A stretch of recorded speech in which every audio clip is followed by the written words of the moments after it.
Career service 7:35 maybe আমরা ওনার bike থেকে একটু জানবো মূল ঘটনা কি হলো। আপনার নাম? মোহাম্মদ জহিরুদ্দিন। আপনার ভাইয়ের নাম কি? মোহাম্মদ আবুল কালাম। কি কারণে আত্মহত্যা করলো বলুন তো? আপনি কি শুনতে পাচ্ছেন? আমি 7:30টার দিকে 7:35 আমার মোবাইল থেকে আমার ভাই আমাকে একটা মেসেজ পাঠিয়েছে যে ভাইয়া আমাকে মাফ করে দিন, আমি দুনিয়া থেকে বিদায় নিয়ে চলে যাচ্ছি, আপু আমার দিকে খেয়াল রাখিয়েন আপনি। মেসেজটার পরে আমি তখন তার মোবাইলটা দেখে আমি ওরা ফোন দিতেছি, ও ফোন ধরতেছে না। তখন আমি আমার ছেলেকে ফোন দিলাম, আমি তোমার আঙ্কেলের একটা সাধারণ একটা ফোন দাও। সরাসরি আপনার লাইভ আছেন। তারপরে আমি আমার বাইরে ফোন দিই, বাইরে ফোন দিতেছে না, কয়েকটা ফোন দিয়েছি। তারপরে আমার মোটরসাইকেল আসছিলাম, মোটরসাইকেল খুবই স্পিডে টানে ওর অফিসে আসি দেখি ভিতর দিয়ে লাগানো অবস্থা। আমি দরজা বেড়া থাপড় দিই, তখন দরজা খোলে না। পাশে একটা গ্লাস ছিল, গ্লাসটা টান দিয়ে আমি খুলি, খোলার পরে দেখি যে আমার ভাই ফ্যানের সাথে ঝুলে রয়েছে। তখন পাশের অফিসের লোকজন ডাকি, আমি দরজাটা অনেকক্ষণ ধাক্কাধাক্কি করে দরজা খুলতে পারতেছি না। তৎক্ষণিক পুলিশ এসছে পরে। তারপর আপনি কিভাবে দেখতে পেয়েছেন আপনার ভাইকে? আমার ভাই ফ্যানের সাথে লোড করেছে। কিসের সাথে? ফ্যানের সাথে। রশি ছিল না কিছু? না, একটা ফিতার মতো একটা ইয়ে ছিল, বেল ছিল। বেল্টের মতো প্যান্টের বেল না, এটা শক্ত একটা বেল ছিল, একটা বেল ছিল। আপনার ভাইটা কি কারণে আত্মহত্যা করতে পারে বিষয়টা একটু বর্ণনা করুন। কারণ আত্মহত্যা করতে পারে সেটা তো আর আমি সঠিকভাবে বলতে পারি না। আমার ভাই ভালো মানুষ অফিসে আসছে, আর সে আত্মহত্যা কেন বললো সেটা তো আর আমি না। এই সকল আত্মহত্যার পিছনে তো কোনো একটা কারণ থাকে, সেই কারণটা মূলত কি কিছু? আপনি তো বড় ভাই, ফ্যামিলির ছোট ভাই আপনার, তো যদি আপনি জানবেন কিছুটা হলেও মূল ঘটনাটা কি, তাদের পারিবারিক বা কোনো বিষয় কিনা? না, পারিবারিক বলতে আমার ভাই আলাদা বাসায় থাকে, আমি আলাদা বাসায় থাকি। হ্যাঁ, এখন আমরা যদি ফ্যামিলি যদি সবাই যদি একসাথে দেখতাম তাহলে না বলতাম যে না ওর সাথে কি হয়েছে না হয়েছে, আমরা দেখতে পেতাম। ও আলাদা থাকে, আমি আলাদা থাকি। তো আপনি একটু আগে যে বলছেন যে ফ্যামিলিগত একটা বা সমস্যা, না ওয়াইফের সাথে ফ্যামিলিগত ওরা স্বামী স্ত্রী ঝগড়া করছে, পাটতলি থানাতে ওরা অভিযোগ করছে। কে অভিযোগ? অভিযোগ আমার ভাইয়ের বউ করছে, আমার ভাইও করছে। ভাই করছে। আপনার ভাই? এটা শুনছি আর কি। আপনার ভাই কি বলে করছে কিছু জানেন? না, আমার ভাই কি বলে বলছে এটা সঠিক শুনতে পারিনি। আপনার টাকা পয়সা নিয়ে একটু শুনছি যে আমার ভাইয়ের টাকা পয়সা। আপনার মেসেজে কি লেখছে একটু দেখেন না, মেসেজে লেখছে একটু বাইরে থেকে দেখেন না আমাদের। হ্যাঁ,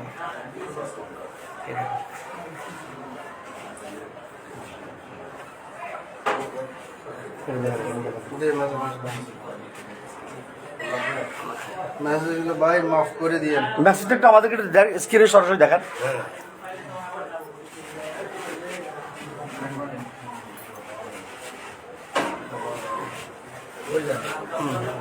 আচ্ছা, এখন আপনার ভাই যে মেসেজে আপনি কি বুঝলেন মাফ করে দিয়ে, মানে কেন? আপনার বাবা মাকে খেয়াল করার জন্য, আপনাকে দেখে রাখার জন্য বলছে। তার পরিবার দুইটা সন্তান জানতে পারলাম, ছেলে, এবং তার পরিবার ফ্যামিলির কথা বলা নাই। ফ্যামিলিতে আমরা জি ভাই আমার জি ভাই একটা ইন্টারভিউ দিচ্ছি, একটা আমরা ইন্টারভিউ দিচ্ছি। এখন লাগবে না। লাস্ট আর কি বলবো ভাই, এগুলো তো আসছেন ধরে এগুলো বলতেছে। এখন আমার ভাই দেখছি নি, আপনারাও দেখছেন, ও ফাঁসি গেছে, আমিও দেখছি। আর এখানে বলার কি আছে? তাহলে এখানে ফাটতলী থানা অভিযোগ করছে, পাটতলী থানা আমার ভাই অভিযোগ করছে, আমার ভাই অভিযোগ করছে, এটা অভিযোগের বর্ণনা জানেন না? বর্ণনা আমি জানি না সেটা। সুপ্রিয় দর্শক, আমরা একটু কাশেম ভাইয়ের সম্পর্কে একটু জানবো, উনি কেমন লোক ছিলেন, একটু কাশেম ভাই। কাশেম ভাই অনেক অসাধারণ মানুষ ছিলেন। আমাদের সাথে সম্পর্ক এখন যে কাজ কাম করে কথাবার্তা বলতে বিশুক মানুষ ছিল, ভালো মানুষ ছিল। আসলে এখন ফ্যামিলিগত সমস্যাটা আসলে আমরা তো ব্যক্তিগতভাবে জানি না, কিন্তু ওনার সাথে আমার লগে কথা হয়, কাজ কাম করি। তো ওনার গাড়িগুলো আমি অনেক সময় প্রোগ্রাম দিই, কাজ কাম আমরা ট্রান্সপোর্টে যেগুলো কাজ করা হয় এগুলো করি। কিন্তু লোকটা আসলে ভালো, কিন্তু কি সমস্যা, ফ্যামিলিগত সমস্যা, এটা আসলে জানি না। আমি নামাজে ছিলাম, নামাজে অর্ধেক ভিতরে আমাকে একটা মেসেজ দিছে যে কাশেম ভাই ফাঁসি দিছে। সাথে সাথে আমি নামাজ পড়ে বের হয়ে দেখতেছি এগুলো মূল বিষয় আর কি। এখন আসে দেখতেছি এই অবস্থা। ধন্যবাদ। আমরা একটু সুপ্রিয় দর্শক, আমরা একটু যে অফিসটা একটু দেখানোর চেষ্টা করবো। অফিসটা একটু সরাসরি আপনাদেরকে দেখানোর চেষ্টা করবো যে কাশেম যিনি আত্মহত্যা করছেন, এবং সেই অফিসটা, আমরা অফিসের ভিতরটা চিত্রটা একটু দেখানোর চেষ্টা করবো আপনাদেরকে। এই ফ্যানটা, যে ফ্যানটা দেখতে পাচ্ছেন আপনারা, এই ফ্যানটার সাথে ঝুলন্ত অবস্থায় এই এলাকার জনসাধারণ এবং যারা অন্যান্য অফিসের যারা ছিলেন তারা সকলে, এবং যিনি আত্মহত্যা করছেন পুলিশ প্রশাসন ছিলেন এবং যিনি আত্মহত্যা করছেন তার বড় ভাইও ছিল, বড় ভাইয়ের ছেলেও ছিল এবং আশপাশের অফিসের সকলে ছিল এই ফ্যানের সাথে ঝুলন্ত অবস্থায়। ওনারা জানালা ভেঙে জানালা খুলে দেখতে পেয়েছেন। তারপরে ভিতরের যে দরজাটা, এই দরজাটা ছিল ভিতর থেকে লক করা, ভিতর থেকে লক করা ছিল এই দরজাটা। এই ফাঁকটা আমরা দেখতে পেয়েছি, দরজাটার এই ফাঁকটা ছিল, ভিতর থেকে দরজাটা লক করা ছিল। না এটা কাটছে, এটা কাটি, এটা কাটছেন আপনারা? আমরা লক খুলি তারপর ওনাকে ভিতরে ঢুকিয়ে এটা আপনারা কাটছেন? সুপ্রিয় দর্শক, এইটা যখন ভিতর থেকে লক করা ছিল, এই পুলিশ আসার পর এটা পুলিশ প্রশাসন লোক আসার পরে তারা সকলের অনুমতি নিয়ে এটা কেটে ভিতর থেকে লক খুলছে। লক খুলে দরজা খোলার পরে তারপর দেখা যায় তার লাশ। আমরা একটু তার বিবরণটা একটু দেখা যায়, অফিসিয়াল অ্যাড্রেসটা একটু দেখানো যাচ্ছে একটু। এখানে আমরা আরো কয়েকজনের সাথে কথা বলবো। কেউ কথা বলবেন বিষয়ে? আপনার সাথে কথা বলবেন। আপনি এই বিষয়ে কি জানেন বা কাস্টম ভাই সম্পর্কে? বিষয়ে আমরা তো দীর্ঘদিন এখানে একসাথে ব্যবসা করি, দীর্ঘদিন একই সাথে ব্যবসা করি। উনার খুবই ভালো লোক এবং উনি খুব অ্যাক্টিভিটি। আজকেও প্রোগ্রাম করছে, আজকেও সকালবেলা আমাদের মার্কেটে দেখা হয়েছে। আমরা গাড়ি দেওয়া নেওয়া করি, বিভিন্ন ব্যবসা বাণিজ্য ওনার সাথে আছে। কিন্তু ওনার যে ধরনের সমস্যা হুট করে, এটা আসলে আমরা একেবারে আমাদেরকে খুবই হতবিত্ত করেছে। আমরা খুবই মর্মাহত। সুপ্রিয় দর্শক, আমরা এখানে একটু সকলকে দেখানোর চেষ্টা করছি। এখানে প্রশাসনের অফিসার ছিলেন, এখানে প্রশাসনের সকলে ছিলেন এবং এই ভবনের আশপাশের অফিসার আমরা দেখতে পাচ্ছি এখানে সাংবাদিক সদস্যরা আসছেন এবং ওনার ওয়াইফ আসছেন এখানে। এই মুহূর্তে আমরা একটু দেখানোর চেষ্টা করছি।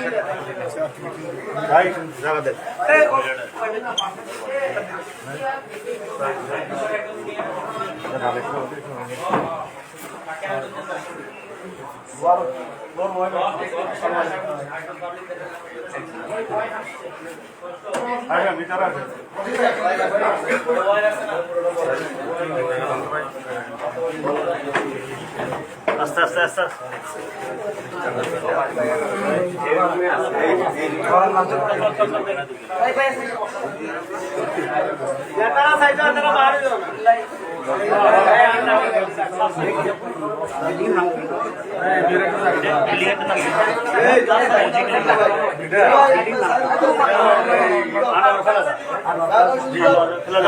মসজিদ সংলগ্ন হাজী খলিলুর রহমান সংলগ্ন আনোয়ারা প্লাজা বন্দর চট্টগ্রাম। দর্শক, আমরা সকলকে একটু দেখানোর চেষ্টা করছি এবং যিনি মৃত্যুবরণ করেছেন, আত্মহত্যা করেছেন, ওনার ওয়াইফ আসছেন এখানে, আরো মালিক যারা নেতৃবৃন্দ আছে তারাও আসছেন এবং যিনি আত্মহত্যা করছেন ওনার ওয়াইফ আসছেন, ওনার সন্তানরা আসছেন, ওনার বড় ভাই আছে, ওনার বড় ভাইয়ের ছেলে আছেন, ওনার সদররা আছেন। এখানে পরিবহন সেক্টরের অনেক মালিক এখানে আছেন, যারা কাশেমকে ভালোবাসতেন, যিনি আত্মহত্যা করে মৃত্যুবরণ করছেন, তার এখানে বন্ধু বান্ধব, এখানে শুভাকাঙ্ক্ষী অনেকেই আছেন। অনেকের থেকে আমরা জানতে পারলাম যে আসলে আবুল কাশেম একজন ভালো লোক ছিলেন। এটুকু আমরা সকলের কথা বলে জানতে পারলাম।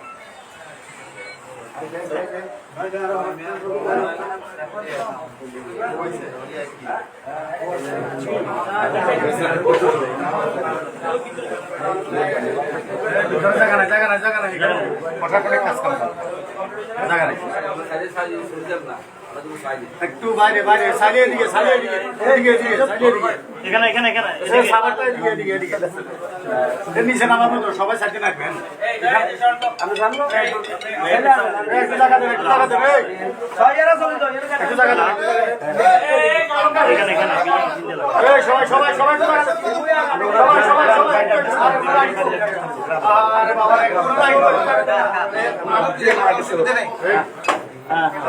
পুলিশের লোক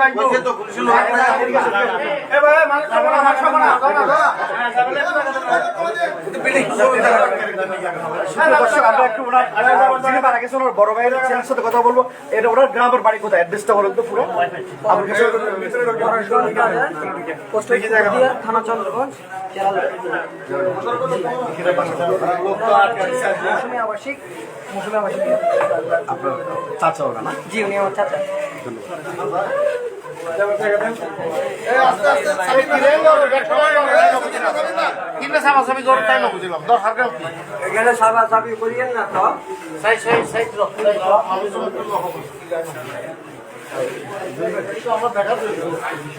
ভাই এখানে হবে নাকি না না পারিবারিক বিষয়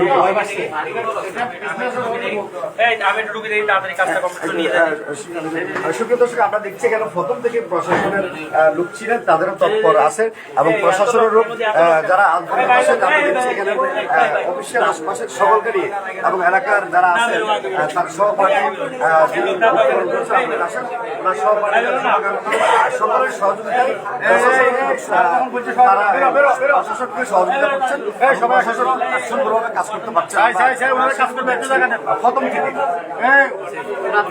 মোশারফ ভাই হ্যাঁ মাইকে তো লাগবে না এই চলে এসো চলে এসো এখন চলে এসো না বাড়ি যান না বাবা উনি স্যারও বলছেন হ্যাঁ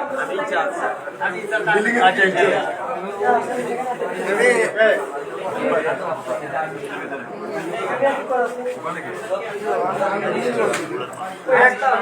কাশেম ভাই